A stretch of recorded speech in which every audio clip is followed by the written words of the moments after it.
what are the most common mistakes people make when it comes to, buying a home? I would say probably not asking enough questions and not being in the know enough about the transaction that they're taking part in. So, for example, I submitted an offer on a house 2 weeks ago, and I sat down with the clients via Zoom just to go over the contract before sending it over for signatures. And a lot of people trust, they know you're the expert. So if you're handing them something and telling them to sign it, they're going to do so. So I would say Mm-hmm. just make sure it's your right to know your contracts. Mm-hmm. So, and the realtor understands them. It's not super difficult to get across. So just take the time to know what you're getting yourself into before you're signing contracts for hundreds of thousands of dollars. Hey, what's going on? It's Matthew, and welcome to Henosis.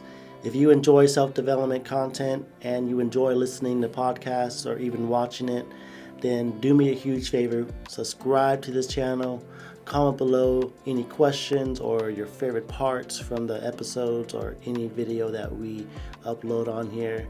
I really appreciate you for being here. Thanks for tuning in, and I hope you enjoy.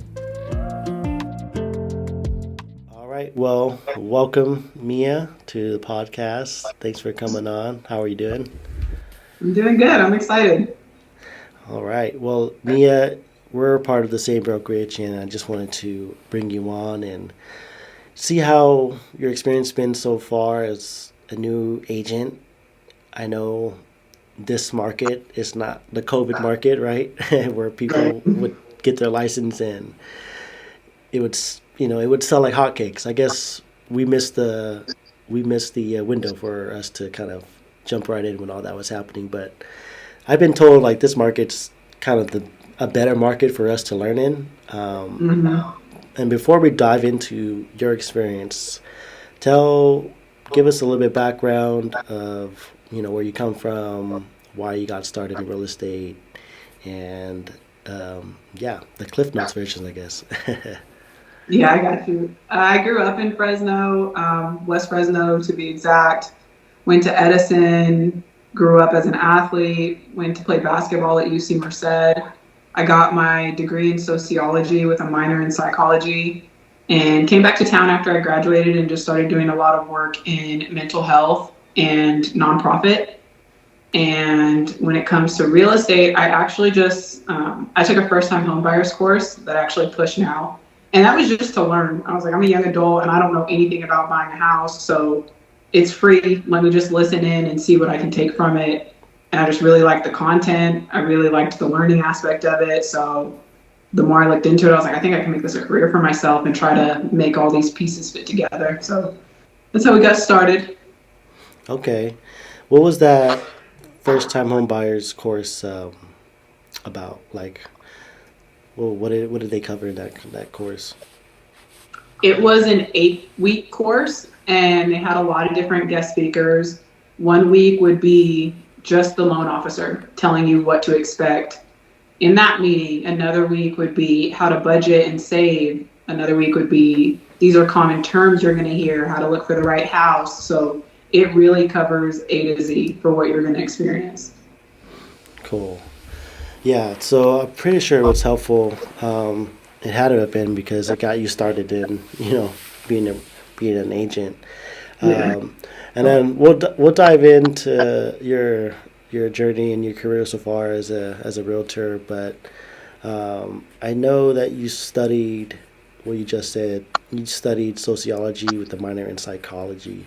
And before we even got on the podcast, I called you and you were like, you told me you were more passionate about like leaving a legacy, and also where I think we align is we want to get the right information into those who may not have access to certain information or may not even know about information that can help them in their home buying process or even just furthering themselves in life. And I want to park on your sociology degree because Matt Madison, who I just had on as well, also studied sociology. I wanted to know what from that has highlighted to you I guess, how has that helped you as far as your real estate journey so far? Because I know sociology is the study of what people. Hmm. Yeah. So does that make sense? Yeah. So I definitely, real estate is so much of connections and networking that being able to read people and being able to read how they respond to certain situations has really benefited a lot of my conversations. So, some people, they're fast talkers, they want to know numbers. I know how to speak to them differently versus someone that is really connected to their home and wants to tell me about all the sentiments behind it. So, you really have to put yourself in that person's shoes, and being able to have that lens has really helped. Gotcha. And why do you feel like it's going back to kind of our first call, like why do you feel so passionate about like getting information to those, because your niche is pretty much southeast Fresno, right? Yeah, West Fresno, Southwest Fresno. Southwest and West Fresno. Gotcha. And why that area? I grew up here, so I know it really well. And it was also a lot of the people that were on that first homebuyers course that I was on. That nonprofit is based out of Southwest Fresno. So it was a lot of West Fresno residents. And I was just hearing about a lot of their trials. And in that first interaction that I was having with these people that are trying to get on this home buying journey, and I realized how little information people have. Hmm. And that's where it really started to pull on my heartstrings. Gotcha. And then I know we're both kind of newer. What have been some of the challenges you have faced so far? I think starting out, this is probably the most uncomfortable journey I have ever been on, like Mm. becoming a realtor. Those first few months when you're really trying to establish yourself, it's really hard. It's a lot of growth and it's a lot of discomfort. Hmm. So that's probably been the hardest part for me, just continuing to put myself in the face of discomfort to grow. Yeah, yeah. I think I heard um, a quote that said, "Entrepreneurship is pretty much a career of being in self development," or something like that, where Yeah. you have to continue to work on yourself because you're building a business, and if you're a realtor, you're building your business as a real estate agent, and there's things that you know you come across that challenge you, and you're gonna have to grow past it, and that's one thing I've learned as well. Like real estate is definitely that journey of continuing to develop yourself. Um, moving along, I what what can you tell people about the home buying process? Like what's something that you learned that people may not know, or what's something that people should know that they normally don't know. Does that make sense? Mhm. Yeah, I think it's really important. And what I really try to stress to people is you being ready to move is too late to start the home buying journey. Um, I tell, if your plan is 2 years away, there is still systems that you can put in place now to put yourself in a better spot 2 years from now. I don't just do buyer's consultations for people that want to move next month. I'm talking to people that have a year and a half, 2 years. So it's not too early to get information, is what I really want to stress to people. Gotcha. So you're saying though it would be not wise to be like your lease is ending, like, oh, I'm ready to own a home. That's Definitely not. You're you're gonna catch yourself with the short end of the stick. I think mm, when you're rushing, it's definitely better to get the information up front. And I think people are just hesitant because if I go sit down with a realtor, you think it's a lot more serious than it needs to be, but it can simply be you getting information. And that mm, doesn't mean you have to sign any paperwork or anything like that to get started. It's just information gathering, and more people need to see it that way. Yeah, yeah. It's like pretty much when you sit down with the realtor, like my aunt, she contacted me. She was like, um, I think most people don't know they need to go get pre-qualified first or Yeah, pre-approved, you know, yeah, and so because I don't want to go show you a house and you like fall in love with it, and then you find like, oh shit, I can't afford it. You know what I mean? Or it just doesn't work out for you. You know what I mean? And that would suck because you're especially wasting. Go for it. especially in this market. Oh yeah, Yeah, because you don't want to get your hopes up and then have it get shattered, because then hmm and then you're only wasting not only your own time but you're wasting each other's time if if you go see a house and you can't get it. Um, so what can people do to like kind of prepare? Like I know you got to have a down payment, right? Um, what else can people do? I think just that first conversation is important. Start talking to professionals and start saving. Those are the two big things that I would advise people that want to start this journey. And you being pretty new as well as myself, the common thing to hear is you need at least 3%, right? And that's only for certain loans. So for first time home buyers, it's 3.5, Mm, 3.5%. But there's also a lot of people don't, there is so many down payment assistance programs. So just because it says 3.5, that doesn't necessarily mean you have to show up with 3.5. Your loan officer will tell you, hey, this program fits and we're going to be able to match what you have. I want to say Union Bank had a program that was like a 4-to-1 match for first time home buyers. mm, And that's insane. So if you have 3,000 and they're going to match you 4-to-1, that's 12K. yeah. Yeah. So So so it's super important. Like when you're ready to buy a home, it seems like you need to get with the realtor first. That way they can listen to you and get you connected to the right people, right? definitely. Because I mean, I guess you could go find a loan officer first, but that realtor is going to be with you every step of the way. So I think it's just important to get that relationship solid Mm-hmm. before you go to start looking for homes. Definitely. Um, cool. And then what else are some things like? Have you come across anything that with the transactions you've had, like? I guess it would be other things that are important for home buyers to know. So you need the down payment.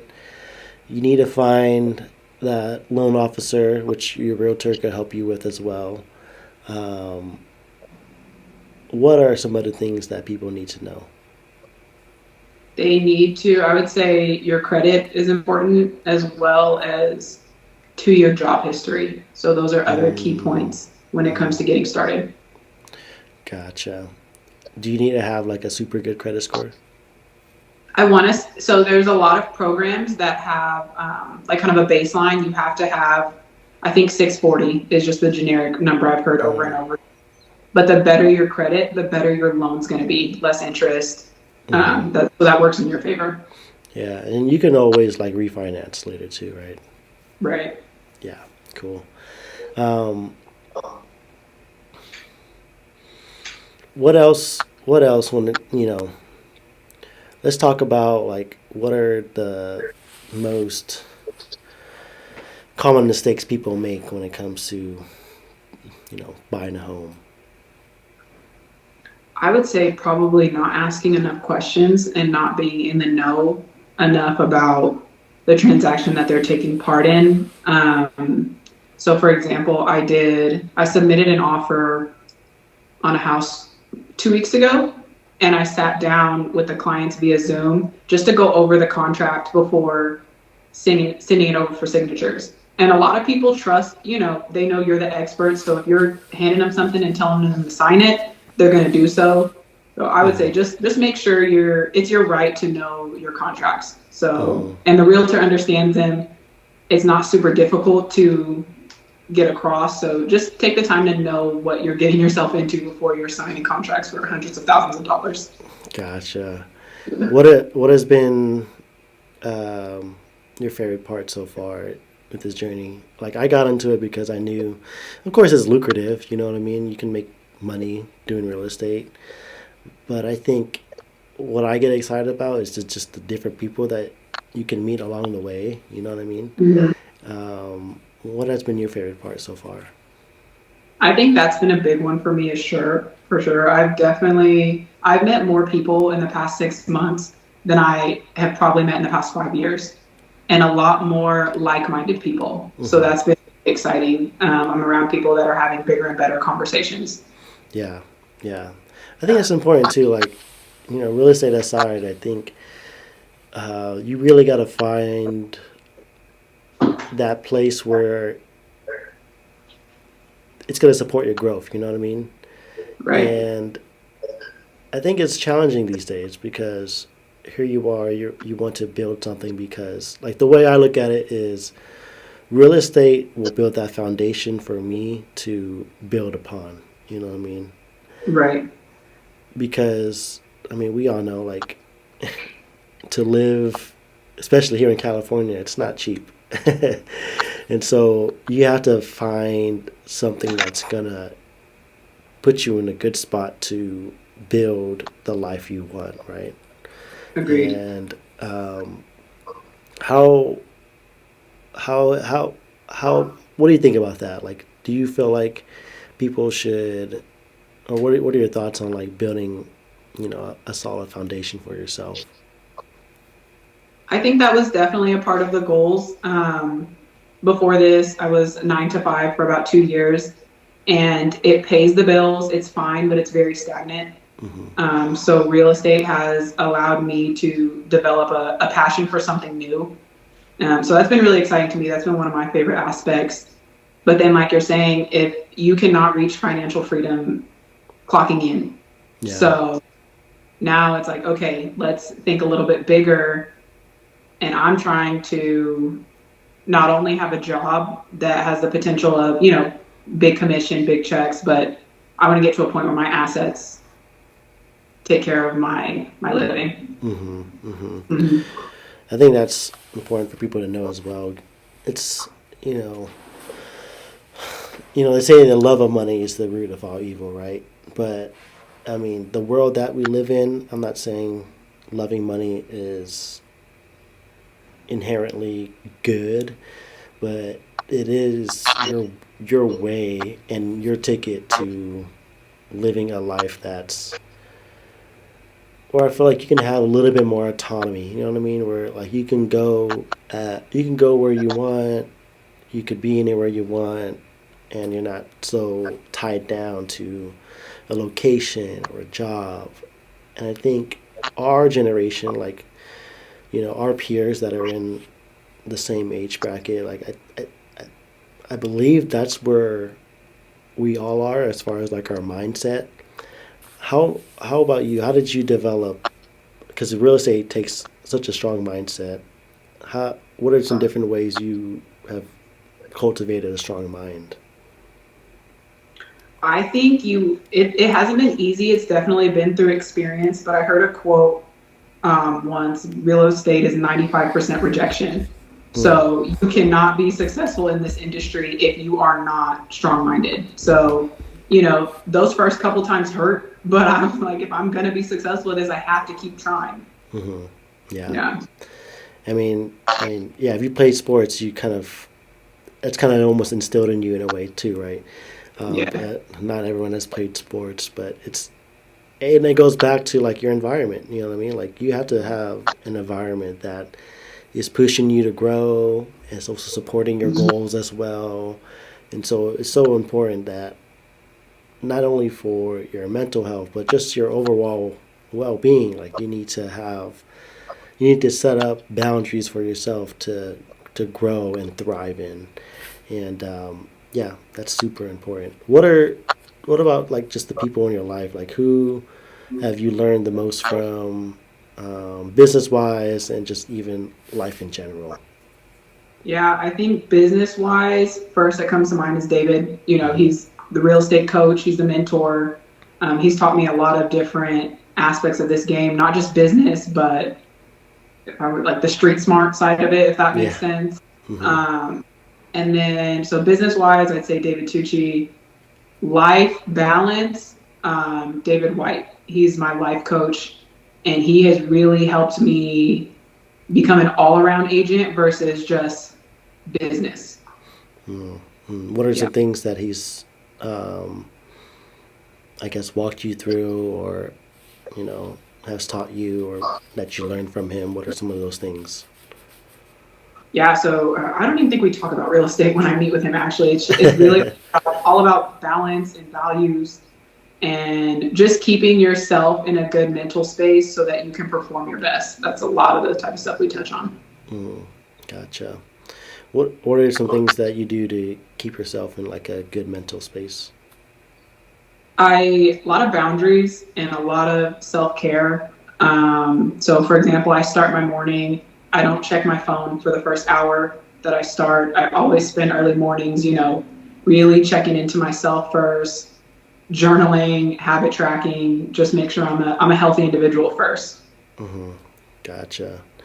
And because it shows up, when you are meeting with clients, um, Mm-hmm. how you feel about yourself is always going to be reflected back to you, right? Right. Um, Going to kind of segue back into your, meeting with clients and stuff. What are, um, how do you develop, a good relationship with your clients? What are some things that you do, um, if someone were to come to you, to start looking to buy a home? What are some things that I guess you do to make yourself stand out, or show that you may not be like the other agents? I think first is just everyone has a story, and I want to hear your story first. Mm, I want to hear your why before your numbers. mm-hmm. Yeah, Gotcha. making sure you Okay. just take time to talk to people, and I try not to have a business agent face. I just try to talk to you as a person. Mm-hmm. Mm-hmm. Mm-hmm. Gotcha. So you just kind of approach them, and you're just like, hey, I'm Mia. Uh, what's your journey like? Like, how do you open that conversation up? Like, you just kind of fill it out, or you just kind of like, hey, like, what's your story? Definitely, that professional intro has to come first. You have to make yourself known, state your name, all that kind of stuff. But yeah, it's questions first. It's usually questions first. And then I also try to use language that is not language and demeanor Mm-hmm. that doesn't put pressure on you. You Mm-hmm. know, I think that's what a lot of people are scared of when they have conversations with agents. So let's take the pressure off the table and just talk to me. Yeah. Yeah. I Yeah. like I like that. That's one thing. Like, I'm definitely learning to. I mean, I haven't had any much like any transactions, but um, what you just said right there. It reminds me, like, yeah, there's people that have, you know lives going on outside of this transaction. You have to put yourself in that mindset, like, this is a real person I'm dealing with. Hmm. Let's see, let's get to their why. You know what I mean? Like, Right. why do you want to go into homeownership? What's pushing you that way? And I think that's super important. um, how do you, you know a lot of real estate is relationship building. How do you maintain relationships? Yeah, so I would say with clients, I utilize a lot of the strategies that we just talked about in terms of just person to person.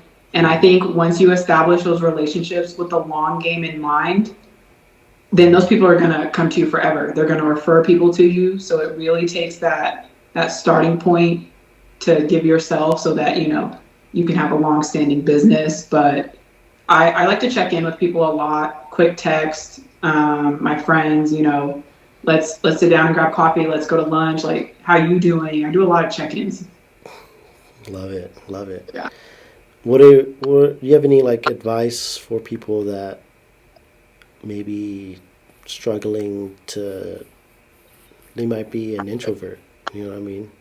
Like myself, I'm pretty Hmm. introverted, but You have any advice, like advice for people that are getting started in the industry? Um, and again, we're still fairly new, but like, you have some transactions under your belt already. Do you have any advice for someone that's thinking about getting started? Yeah, I would definitely say it's funny to say it now because I think a lot of people don't see it, but I prefer not to be the one talking, not being the one making myself known. I've had to force myself into that role to be successful, and it reminds. I heard something really early on, like real estate is not hard, so make it dumb. When someone Mm-hmm. tells you, "Oh, make these 5 calls," the introvert is, I don't want to talk to people. I don't want to get out of my comfort zone. The minute you start overthinking, you're doing yourself a disservice. So straight to the task, get the task done. And the more you do it, it becomes natural. And now you're not so introverted anymore, or it's not a crutch for you anymore, you know? Mm-hmm. Mm-hmm. Could you walk us through, um, I guess, just the entire process? I'm coming to you because I want to buy a home. Like, can you walk us through that process of what it looks like from beginning to end? And by end, I Mm-hmm. mean like, here's your keys. You know what I mean? What's that process look like? Yeah. So step one is that initial conversation with a professional. That's what I do, the free buyers consultations. Those are just to get people information. And that's what I would say is step one. Just sit there and get a lot of information first, figure out your timeline, and then you can start putting more action into play. So that first conversation is a must. Your realtor is going to link you to a loan officer, or you might have your own, but they should know some that can help out. And then a loan officer is going to take a look at your finances, and they'll give you a clear picture of how much house you can afford, or if you're not ready to buy, what steps you need to take to buy. So that's the second step. A loan officer is going to issue a pre-qual letter, and that's going to let you know how much house you can shop for. So they'll give you, blanket number 450. You can afford houses on the market within that price range. Now you can go start looking at houses. Once you find one that you like, you let your agent know, hey, we want to submit an offer and we want to submit it for this much. Your agent is going to advise you along the process, but this is all your journey. They're not going to tell you this much is what we're submitting for. You're not running the show Mm. as an agent. You are giving advice and you're listening to what your client wants. So I usually give advice. If you want a strong offer, this is where I would come in as, and these are the contingencies that I would include. Submit your offer, and then you wait to hear back from the seller's agent, and they'll let you know, hey, we got accepted or we didn't get accepted. If you do, now we need to start talking contracts.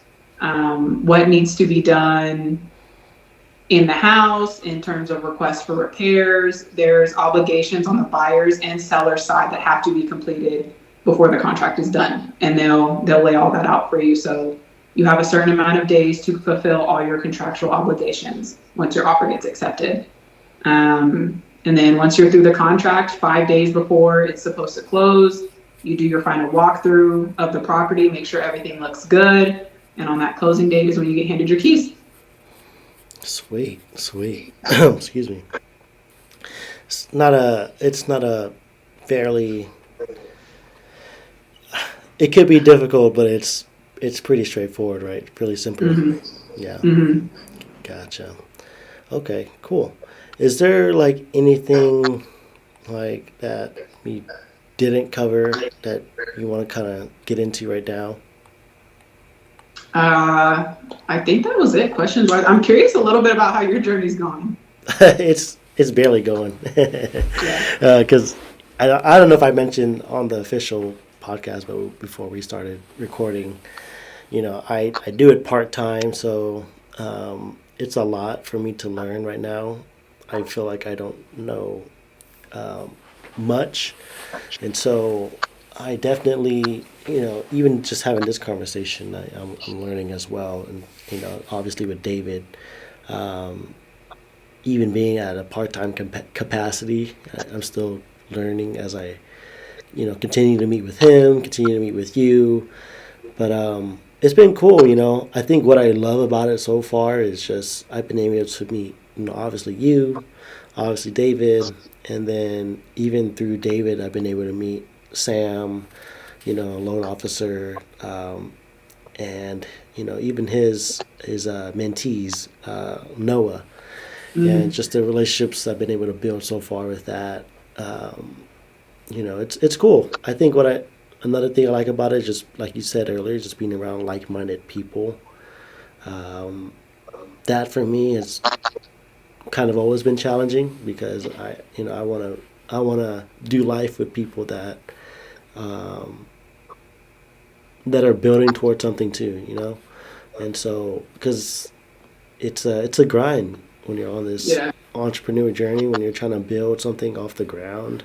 It's a grind. So it's cool to have someone there and be around different people that are also building towards something. Mm, And not to say like you have your friends that you party with. You know what I mean? Like I think we all have that, right? yeah. But I think it's cool when you have kind of all of that in one place as well. So, but yeah, it's I can't speak much on it other than I'm still learning. Hmm. But yeah, I mean, I think we covered quite a bit here. Do you? I feel like there's something that we didn't cover that we should cover. I feel like there's something there. Like we're missing something. Like we're missing something.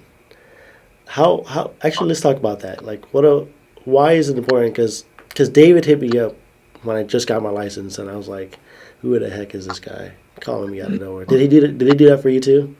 Yeah. So it was funny because that same day he hit me up, I was gonna go meet with another broker, and I thought it was that broker, and so it was so funny how that all happened. But yeah, what I really appreciate about him, I don't know if he's ever gonna watch this, but shout out to you, David. Was his follow up. Like he would check up on me, like, hey, like how you doing, like where are you at with things? And he even let me shop around different brokerages too. And he was like, there's some things that I'm not gonna be able to do that they can. And I kind of like that. I liked how he followed up, and in fact, he was the only one that followed up as much as he did. You know what I mean? Was Hmm. it like that for you? He actually referred me to different brokerages if I, Really? was interested. He was like, just, based on our first conversation, you might be a good fit here if you want to go talk to them. So it's almost like that's very admirable that you seem like you want the best for me and you want me to find a good fit versus just trying to find somebody to fill a slot. Yeah, Yeah. yeah. That's how I felt too. I was like, Hmm. I feel like I did go visit other brokerages, and I just didn't get that. You know what I mean?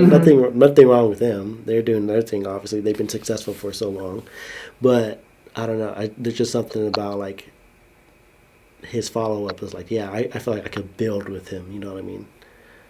Yeah. Yeah. How important is it to have someone like a David with you in the business? I think that's what actually ended up leading me to make my decision to sign with Foxen is when you're new, that one-on-one guidance is everything. It is so important. And I think one of his first steps was for the first 10 days, we'll meet for an hour every day just to get you started. Hmm. And I don't know anybody else that's doing that, Hmm. so I feel like that was just so much help at the beginning versus, signing with a larger brokerage and maybe they have a stronger name, but you're walking into an office and you're sitting at a desk by yourself, twiddling your thumbs. You don't have anybody that's really holding you accountable or telling you even how to get started. Yeah. A lot of the brokerages that I went to go visit too, they had a lot of like training, like formal training that Yeah. didn't align with my work schedule, and Yeah. they kind of wanted you to start off full time in a way too. So I was like, there's no way that I could do it full time because I know I'm going to be hurting. You know what I mean? And Right. so that's one thing I do appreciate about David. Like he's helped me build it as if like I am full time, and so that's one thing I really appreciate about him. So shout out to you, David. Like I said, I don't know if you're gonna watch this, but um, we got love for you. Yeah. Um, okay, well, I don't know what else that we could cover. I felt like we covered a lot of things that buyers could do and that could get them prepared. But you know, I think we could talk a little bit about this. Like, and we don't have any other market to kind of reference to, but um, how how has the market been for you? I feel like you kind of get that question a lot. I mean, Hmm. how's the market? I mean, um, but from your perspective, like I'm just some random person. I'm gonna ask you this: how's the market? What do you tell them? Yeah. This is the only market I know. So, Yeah. to sit and compare when it was maybe certain interest rates and so great, like this is all I know. And usually the people that want to know about the market, um, they want to talk about generals. They don't want to talk about their specific situation. So there's always going to be generals. People tell you all the time, real estate's a terrible career. But if it's the right fit for you, then, or it's really difficult, then that's going to be the right fit for you. So it's just kind of what I tell people. It's not super easy to get an offer accepted right now, but if this is your journey and this is a journey that you're passionate about, we're going to get you there. Yeah. Yeah. Yeah. The way I look at it is like transactions are happening regardless. You know what I mean? Right. Like We see them every day. exactly. So there's always you know inventory may not be as great as it's been before. I mean, I wouldn't know. You know what I mean? But Right. um, every time you log onto the MLS, you see like there's listings being listed. So it's not like Mm-hmm. things aren't happening. And so I think when things don't like when there's a zero on new listings, like that's when we should be like, oh shit, you know what I mean? But Yeah. as far as I know, like people are still buying homes, agents are still getting transactions done, and I'm saying that because I'm saying it to say this like there's never going to be a right time. I feel like everyone's kind of waiting for things to drop. Like we kind of said it earlier, you can always refinance. You know what I mean? But I think owning that home, it's going back to what you said earlier about assets. It's going to be an asset for you. It's going to continue to appreciate. I Yeah. the my grandparents' home. I looked it up, and they bought it for I believe for like 100 and something thousand. You know what I mean? So that Mm-hmm. if you put it back on the market now, like I'm sure it's going to be around 3 to 4. You know what I mean? And so homes are going to continue to appreciate. So do what you got to do to get yourself in that position to own a home and be a homeowner, and and yeah, build some more assets under your belt. So um, I think that's far as far as like questions goes and just conversation wise. I feel like we're naturally coming to an end here. But Mia, at the end of every podcast, I ask like 3 questions.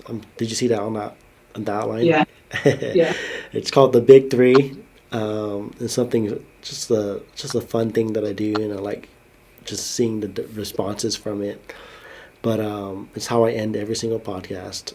And there are 3 different questions. The first one is, what do you define as success? I think that's a good one because I've been thinking about it a lot lately, especially in terms of setting my real estate goals. To me, it's balance. I want to be able to dive into this career and give it 100%. But I also want to be able to honor taking breaks when I need to. Balance is key for me with success. Dollar amounts means nothing if you can't spend time with your family.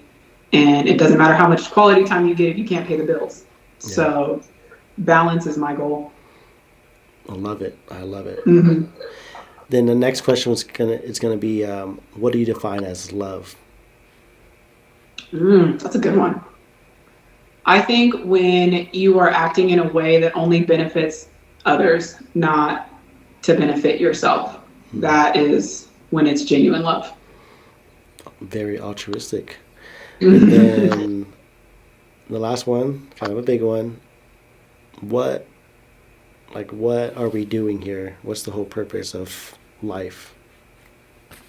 Ooh, these are getting good. I read a book called The Alchemist, and it I love that book. specifies the term, yeah, personal legend. Hmm. So everyone has their own journey, everyone has their own purpose, and what are the odds that we're sitting here right now? Hmm. So make the most of life, make the most of experiences, and that's just my goal. Enjoy every day. Go out and chase the world. Be blessed. Like, have fun. Hmm. So Yeah, I think that's beautiful. Life is just yeah, like we may not never know like the exact answer when we're here while we're here, but I think that's the whole point. Like, let's continue to explore it. Let's enjoy this moment that we have now together, hmm and continue to experience it. I love it. Every single time I ask those questions, like it's so different, and I love it. yeah. Um, but yeah, that can kind of concludes our podcast. But I wanted to give you an opportunity to let people know where they can find you and what are you working on next. Yeah, so I'm on Facebook and Instagram, Mia Shannon Realty. You can email me or call me. My business card is also on my social media pages, as well as my email and phone number. And your next question was, oh, what are you doing right now? Um, I do the little things every day consistently, social media, reaching out, cold calling, etc. But big plans, there's a lot of new homes being built in Southwest Fresno. And I've done just a little bit of groundwork in meeting the right types of individuals so I can be a part of those plans when they explode. Love it. I'm gonna have to ask you about that. But Yeah. Mia, thanks for coming on. I really appreciate you taking the time to do this. And if you found this helpful, hit up Mia. She's gonna take you out to In and Out, and she's gonna get you a home. Thanks again, Mia. I got you. Cool. Hey, thanks for sticking all the way through. If you enjoyed that piece of content right there, don't forget to like the video. Also, please subscribe to the channel.